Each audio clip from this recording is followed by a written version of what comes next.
Have you met my lovely wife, Laura? No? Well, unfortunately, she's in Alabama. This is Candy. Candy? Could you call me Martha?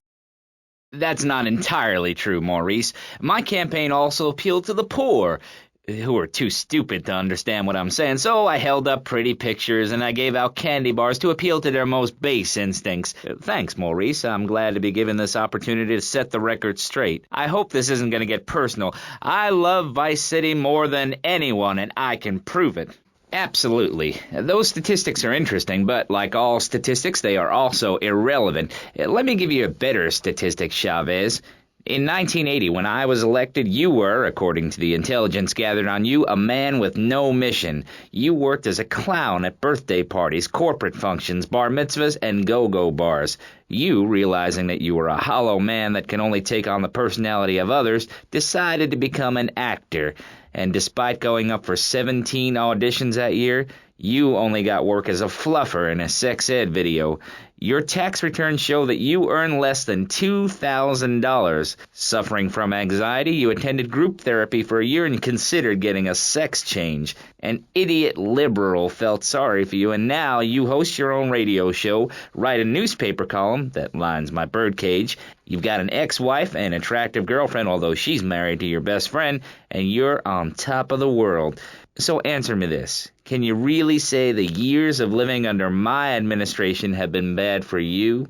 You see, that's what's wrong with this city. Liberals just want to open the floodgates, let anyone in and make you, the ordinary, hard-working men and women, pay for the pleasure. Well, you have my permission to beat them with sticks. We won't prosecute. You'd be doing us all a favor. Free love, wig out, don't work, make love in the field, and listen to rock and roll or whatever you call it.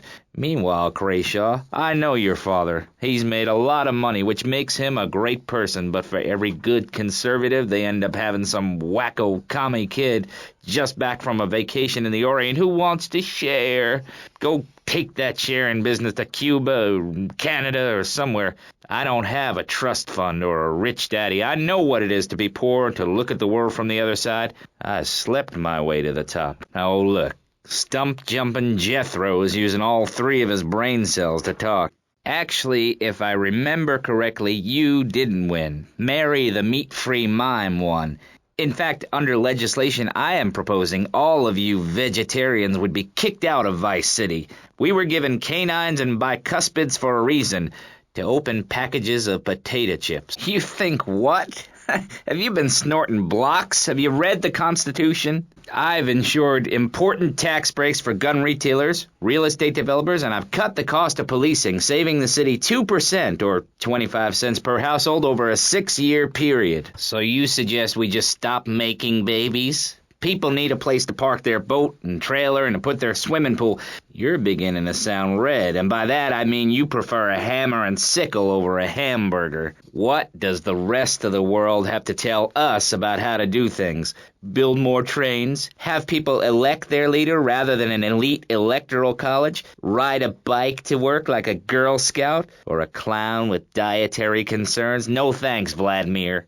Listen, trust fund Tommy, your ideas are pathetic. It's no wonder that mankind has woken up one day to find me in charge, amigo. Nobody is interested in your statistics, Chavez. Let me tell you something, pal. I'm better than that. I shall not, I cannot stoop to your level. They assured me this was a show that understood politics, where we could debate things mano a mano. And I find myself having statistics hurled at me like so much stale confetti. We cannot boil people down to numbers. You have no idea, my friend, what it takes to serve, the sacrifices I've made to help my country, to help Vice City, the complexity of government, the hideousness of my wife, and the way her thighs grow like our national debt. Oh, sure, some people like that, but not me. It's a nightmare, my friend, and I have it thrown back at me by an ingrate like you. I could scarcely get up in the morning. Keep your hoes and seeds to yourself. We don't need gun control. If you read the Constitution, it's a sacred document that should not be changed. Under our Constitution, women couldn't vote, but the liberals come in crying crocodile tears. We need to get scaremongers and non-believers, men like you, Chavez, under control. I've got a good mind to have your funding removed. Yeah, exactly. Well, good. You won't see a penny out of me. You've got to stop spreading these lies or I'll whip you myself. I'm not afraid. The Constitution asserts a man's right to bear arms and armed bears and all points in between. Who ever heard of a gun or a bear causing problems? This is all cocky pop or whatever that word is.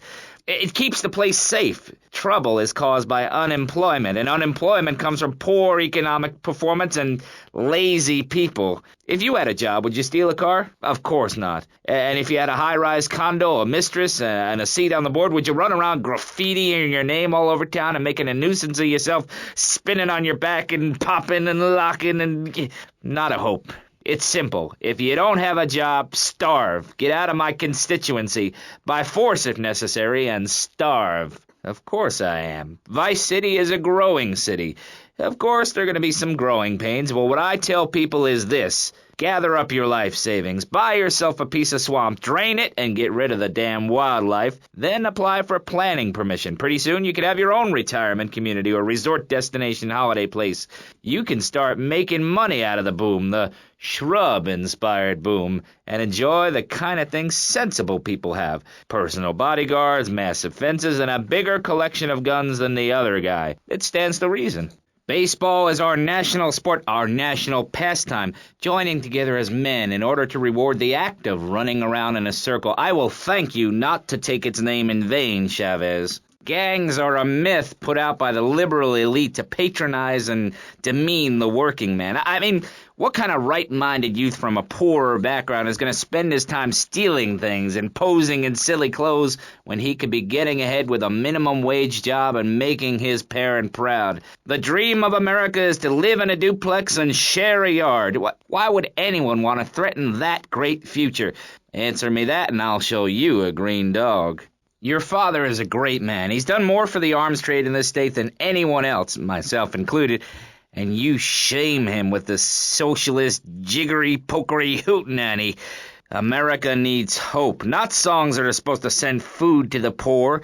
Songs will get you nowhere. This country needs something to aim for, like being rich and laughing at poor people, or being in government and laughing at the electorate. We've been doing that for years, you idiot. How do you think we keep prison costs down? It ain't by magic or cooking the books. We save that for education. But, as in most things, we in government are saving money so that you don't have to. When we spend less money on services, more goes to administration salaries and expenses, which helps make lives a lot less difficult for everybody. It's about sharing. Sharing your taxes out amongst a select few. That's why I worked so hard at school, so I could reap the rewards now. That's a damn lie. They called me wet fart. I believe in giving people a chance, not tying them down with lots of needless regulations. The fact is, business is run by moral people who won't do anything illegal or try to get rich quickly. Yes, we've made a lot of progress. Not true. Only 23 people have died, and several of them probably deserved it. Well, I'm afraid that's apparently quite a difficult question, but my solution is easy. I'm going to talk for a long time about a subject not in any way related, and pretty soon people will forget all about it. I'll remind people that I have a great haircut, and that under my stewardship, Vice City has had on average 15% better weather than before, while crime rates only go up if you don't turn the graph upside down. Turn it upside down, and they have halved. Halved! Under me, Alex Shrub. Vote Shrub for president, and you'll have a friendly face in the White House. A man you can trust. A local man who likes golf and laughing and photo opportunities at your store or place of business. Just send me a letter. I'll send you an automated photocopied response. We call it democracy, and that's where the money goes. Just a minute. Don't interrupt. Let me finish. But you're not... This man won't let me speak. You, Shorty, shut up and let me speak.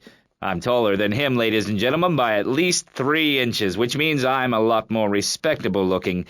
Everyone knows politicians lie and steal and cheat, but at least with me in charge, you know I look good and I have a very supercilious manner. Besides which, I've been abroad, and I prefer it here because I'm a man of the people. Vote Shrub. You'll get richer, and you won't feel guilty about it. I'm a professional. That's my job. Were you?